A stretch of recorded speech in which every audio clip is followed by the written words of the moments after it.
Pour l'instant, on a un sursis parce que ça ne se produit pas et tant mieux, jusqu'au jour où malheureusement il y aura un incident ou un gros incident.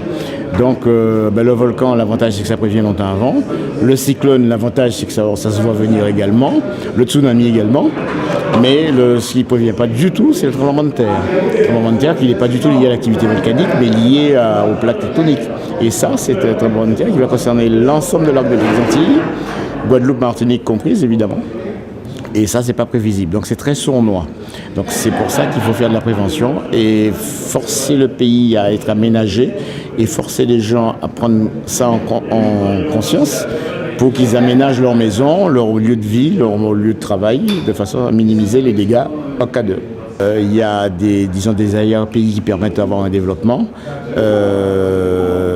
Le risque en grande terre, c'est essentiellement le risque lié à la mer, donc tsunami, marée de tempête, etc. Mais il y a aussi le tremblement de terre. On peut construire en parasismique, donc on peut minimiser les conséquences suite à un tremblement de terre. Par contre, le tsunami, il ne faut pas construire au bord de mer, etc.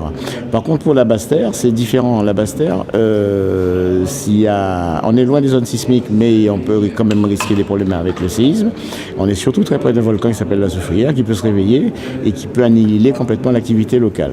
Mais avant que ça se produise, ça préviendra plusieurs années avant, et donc on a le temps de développer, en tout cas en espérant qu'on ait le temps de le faire, de développer l'activité économique de basse terre. Donc ça sert pour l'instant à rien d'évacuer les gens vers la grande terre, d'évacuer les entreprises vers la grande terre, parce qu'il y a un potentiel à basse terre qu'il faut exploiter, qu'il faut continuer d'exploiter. Et c'est beaucoup mieux pour la Guadeloupe. La Guadeloupe a deux pôles importants. C'est la seule île qui a deux pôles importants. C'est la seule île, alors que toutes les autres îles ont une seule ville, comme Fort-de-France, comme Castries, comme Roseau-Dominique, et l'activité concentrée là. Nous, on en a deux qui se font la concurrence, c'est dommage, mais il faut que l'activité à basse terre se développe. C'était très bien parce que très complet. On a eu une intervention sur les risques naturels et ensuite on a réussi à faire le lien, la passerelle avec ce que l'État peut apporter en cas de risque de catastrophe naturelle, donc d'événements. Et je crois que les intervenants, tout le monde a pu démontrer que l'État pouvait assumer complètement son rôle, réfléchissait sur un territoire comme la Guadeloupe qui est particulièrement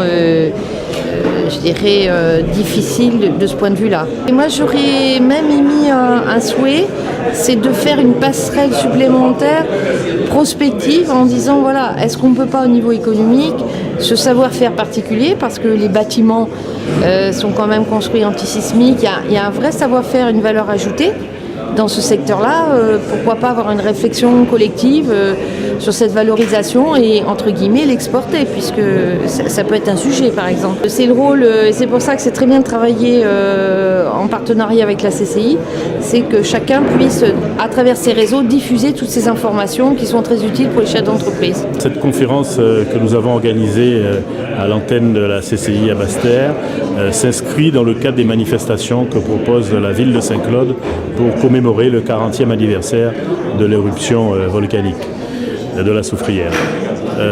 Nous avons eu quand même une soixantaine de commerçants de présents, enfin de chefs d'entreprise, qui donc ont pu assister aux présentations faites à la fois par M. Anténor Wazac, ancien directeur de l'Observatoire volcanologique, qui a rappelé tous les risques qui existent dans notre zone, pas seulement le volcan, mais aussi les tremblements de terre, les cyclones, tsunamis et autres. Donc nous sommes une région qui bouge, une région qui est vive, qui a des risques, et il est important de les connaître, ces risques, de les maîtriser, de savoir aussi, et ça a été l'intervention, la raison de l'intervention de l'État, 4 services de l'État qui sont intervenus pour appeler à la fois les aides qui sont prévues dans ce genre de situation, de catastrophes naturelles que l'on connaît, mais pas seulement les aides, quelles sont la méthodologie pour prendre en charge une partie des sinistres, et aussi les règles à respecter, les règles d'urbanisme à respecter. Moi j'avais 22 ans à l'époque, en 1976, et je crois que c'est important que les jeunes les jeunes Guadeloupéens sachent ce qui s'est passé, sachent d'abord qu'on peut se remettre d'une situation catastrophique que l'on a connue, parce que ça a été le cas, l'activité économique arrêtée en Basse-Terre de Goyave à Vieux-Habitants Bouillante pendant plus de 6 mois, des entreprises qui ne tournaient quasiment plus et qui, au moment de la reprise, ont connu beaucoup de difficultés. Et il a fallu plus de 10 ans, sinon bien plus, pour qu'on commence à rattraper le retard accumulé. En dehors de l'anniversaire des 40 ans de l'éruption de la Soufrière, je pense qu'effectivement c'est une bonne chose que des conférences qui présentent à la fois les risques de catastrophes naturelles tels qu'ils ont été exposés par M. Antenor Abazac et les aides possibles qui sont prévues par l'État. Je pense qu'effectivement chaque commune de la Guadeloupe, pas seulement de la Basse-Terre bien sûr, parce que comme cela a été expliqué à plusieurs reprises, les risques sont aussi forts sinon plus importants en Grande Terre qu'en Basse-Terre.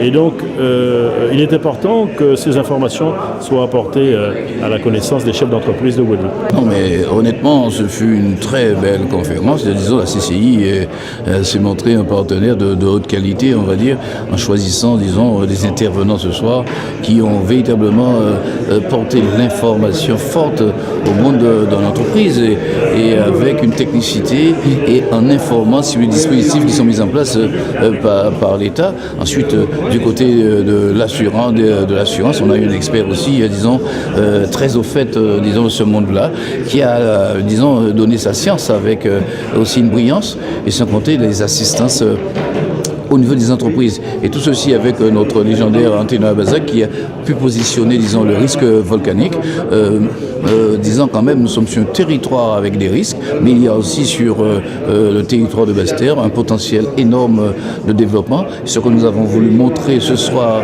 avec la CCI, qui a accepté d'être, on va dire, un des partenaires avec l'éducation nationale, avec, disons, les autres organismes et les autres collectivités avec nous sur ces 40 ans de la Soufrière. Donc et ceci témoigne bien que ce n'est pas une affaire purement saint-claudienne, c'est une affaire guadeloupéenne, c'est une affaire aussi qui, ces 40 ans-là, doivent nous permettre aussi de nous repositionner et de nous aider à reconstruire, si ce n'est à développer, disons, le sud Basse-Terre.